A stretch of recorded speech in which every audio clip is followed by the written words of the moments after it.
All right, now it's time for Talking to Joe. The big dog, Joe Rose, in the building. Welcome to my house. Didn't you just mention Flow Rider? The Flow Rider, that's right. Welcome to my house.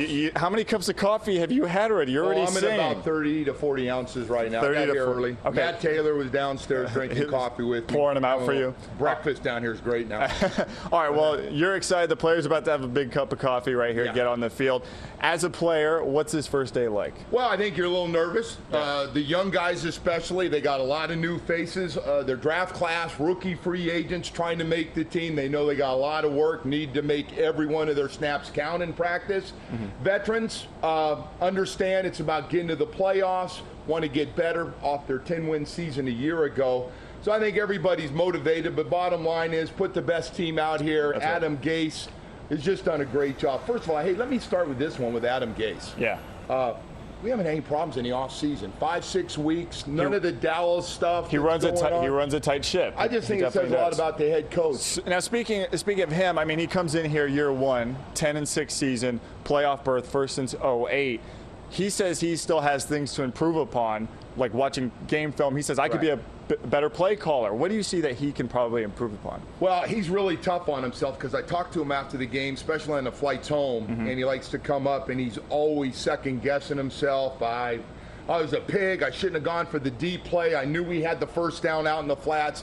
So he'll go back and look at tape and evaluate himself and not really sure on calls. And he said, hey, my quarterback like this, I overruled him.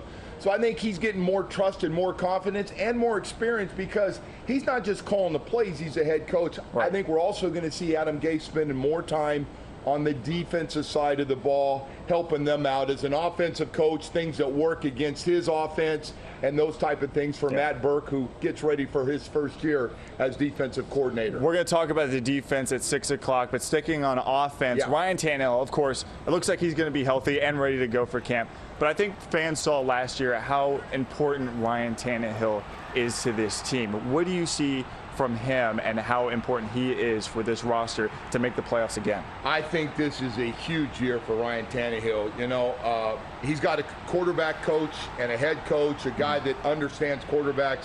This is by far the best guy he's ever had for that position. Adam Gase, again, we're talking about. I really expect him to jump off of last year. People are going to have to get used to him playing with a brace.